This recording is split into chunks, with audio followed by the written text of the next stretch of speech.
Hi అండి, welcome to my channel lucky చిట్టి. ఈరోజు మనం ఈ వీడియోలో కమ్మగా పులిహోర ప్రిపేర్ చేసుకుని తిందాం వచ్చేయండి. సో చూస్తున్నారు కదా, ఇక్కడ నిమ్మకాయలు మనం చూడగానే నోరూరుతుంది కదా.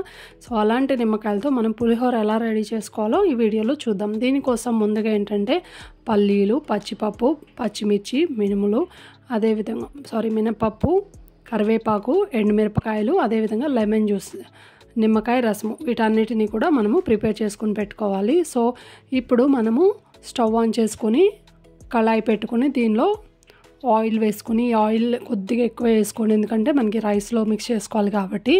సో దీనిలో మనము ఇప్పుడు పల్లీలు అయితే యాడ్ చేసుకుని బాగా ఫ్రై చేసుకోవాలన్నమాట, దోరగా, మరీ ఎక్కువగా వేగనివ్వకండి. సో స్టవ్ని ఏంటంటే మీడియం ఫ్లేమ్లో పెట్టుకుని మిక్స్ చేస్తూ ఈ విధంగా ఒకదాని తర్వాత ఒకటి అన్నీ కూడా మినపప్పు, పల్లీలు, పచ్చిపప్పు, అదేవిధంగా పచ్చిమిర్చి, కరివేపాకు, ఎండుమిరపకాయలు ఇవన్నీ కూడా వేసుకుని కొంచెం మీడియం ఫ్లేమ్లో కలుపుకుంటూ మిక్స్ చేసుకోండి. అండ్ అన్నీ వేగిన తర్వాత లాస్ట్లో కొద్దిగా పసుపు అయితే వేసుకుని ఒకసారి మిక్స్ చేసుకొని మూత పెట్టుకుని దీన్నైతే పక్కన పెట్టుకుందాం. ఇప్పుడు ఏంటంటే నేను రైస్ అయితే ముందుగానే ఉడికించి పెట్టుకున్నాను. సో ఆ రైస్ని చల్లారించుకోవాలి. సో చల్లారిన రైస్లో ఏంటంటే మనము ముందుగా లెమన్ జ్యూస్ ప్రిపేర్ చేసి పెట్టుకున్నాం కదా. సో సాల్ట్ అయితే దీనిలోనే వేసుకుని ఒక స్పూన్తో మిక్స్ చేసుకోవాలి, సాల్ట్ అంతా కరిగిపోయేలాగా.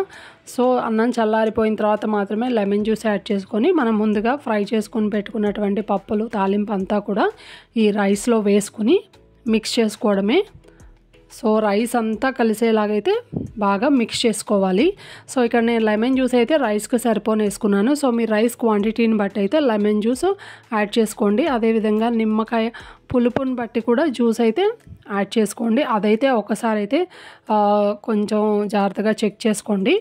అండ్ అదేవిధంగా ఫైనల్గా ఒకసారి సాల్ట్ కూడా సరిపోయిందా లేదా అని చెక్ చేసుకుని అడ్జస్ట్ చేసుకోండి. అంతే, చాలా టేస్టీగా తక్కువ టైంలో అయితే లెమన్ రైస్ ఈ విధంగా ప్రిపేర్ చేసుకోండి. వీడియో నచ్చితే లైక్ చేయండి, షేర్ చేయండి అండ్ సబ్స్క్రైబ్ చేయడం మాత్రం అస్సలు మర్చిపోకండి. Thank you for watching.